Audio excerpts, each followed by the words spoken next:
존경하는 주권자 시민 여러분, 선배 동료 의원 여러분, 민영배입니다. 제가 자치단체장으로 일하던 광주광역시 광산구에는 인구가 8만 명에 이르는 수안동이라고 하는 거대동이 있습니다. 이 거대동은 주민들이 선택했습니다. 신도시라서 급격하게 인구가 늘었습니다. 분동 여부를 자체에 고안한 주민투표에 붙였더니 주민들이 거대동을 선택했습니다.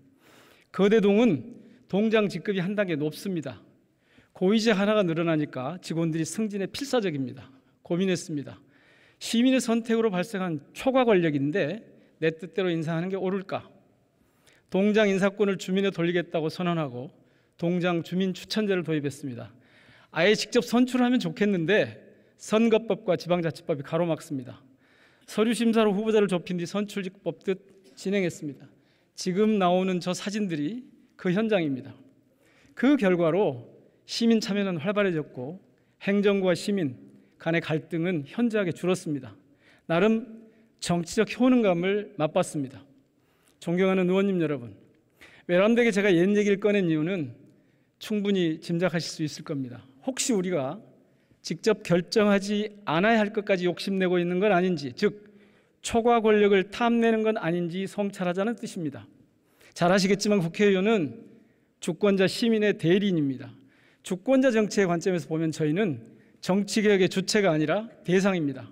게다가 저희 300명 모두는 선거제 개편의 이해 당사자입니다. 선거제 논의에서도 결정의 주체가 아니라 대상이라는 뜻입니다. 이해 충돌에서 결코 자유로울 수 없기 때문입니다. 지난 3월 저는 국회의원 선거제도 개편 시민공론화위원회 도입을 제안했습니다. 정개특위도 시민공론조사 및 전문가 조사를 준비하고 있습니다. 아주 필요한 일입니다. 그런데 결정적인 차이가 있습니다. 정개특위는 국민과 전문가의 의견을 확인하고 선거제도에 반영하겠답니다. 선수가 경기 규칙을 만들고 심판을 보겠다고 나서는 꼴입니다. 이건 아니라고 봅니다. 국회가 시민의 결정을 하나의 방안으로 수렴할 일이 아니라 그 반대로 전원의를 거친 국회안도 한 방안으로 내놓고 선관위안, 공론조사안, 전문가안 같은 것들을 도출해서 선택과 결정은 시민이 하도록 하는 게 어떨까요? 국회는 그 뜻에 따라 입법을 하면 족하다고 봅니다. 존경하는 의원님 여러분, 정말 냉정하게 평가해 봅시다. 모두 동의하시고 말씀하신 것처럼 대한민국은 지금 극심한 정치 양극화로 인해 충돌의 정치라고 하는 깊은 늪에 빠져 있습니다. 이 충돌은 초과 권력의 최대를 향한 양보 없는 쟁투입니다.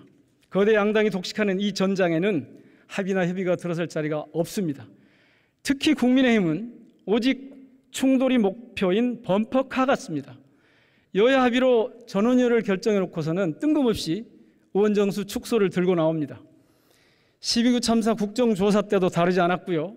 꼭 1년 전 이맘때 검찰 수사권 축소 합의 때도 마찬가지였습니다.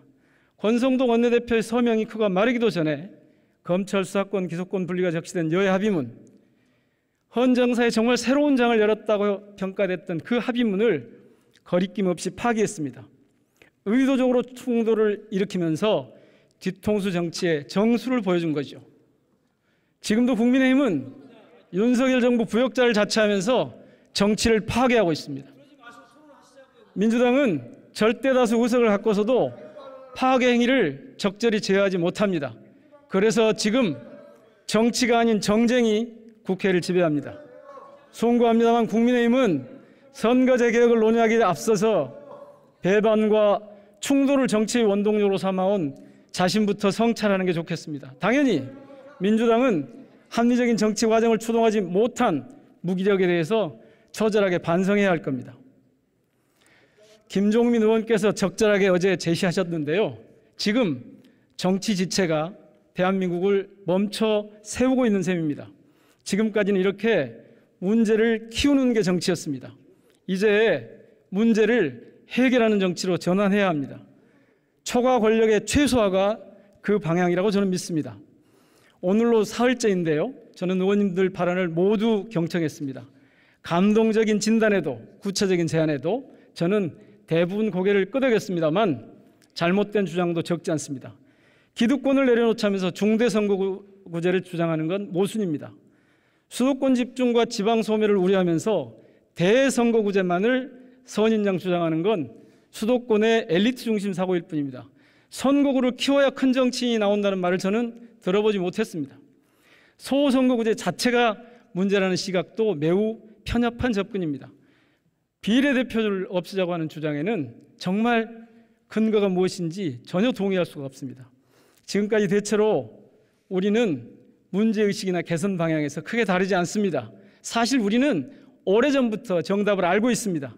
실행을 하지 않았던 거죠. 당연한 말이지만 선거제도 개선의 목표는 정치 정상화입니다. 정상화의 방향은 주권자 정치의 구현입니다. 주권자의 요구에 민감하게 반응할 수밖에 없는 정치 구조로 바꿔야 합니다. 이를 실현하기 위한 선거제 원칙은 앞서 말씀드린 것처럼 초과 권력을 최소화할 수 있도록 비례성과 대표성, 다양성과 책임성을 담보하는 것입니다. 저 또한 주권자 시민의 한 사람으로서 모델 하나를 제안합니다. 정개특위 3안, 즉 소선거구제 및 권역별 준연동형 비례대표제를 골자로 하되 지역구와 비례대표 의석수를 1대1까지 조정하는 겁니다. 각각 150석으로 하자는 거죠. 화면을 봐주십시오. 이렇게 조건을 설정한 다음에 지난 21대 총선 결과를 재구성해 봤습니다. 선거제에 따른 초과 권력이 거의 사라집니다. 대신 비례성과 대표성, 다양성과 책임성을 담보할 수 있게 됩니다. 지역주의를 완화할 수 있습니다. 물론 세부 요소를 어떻게 설계하느냐가 중요할 겁니다.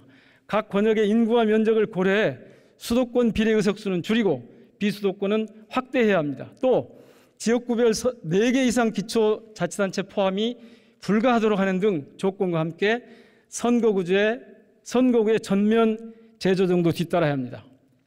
이번에 만약 우리가 하지 못한다면 입법을 해놓은 뒤 4년 뒤에라도 반드시 시행되도록 합시다. 이렇게 해서 배신과 충돌의 정치, 극심한 정치 지체 현상을 끝내고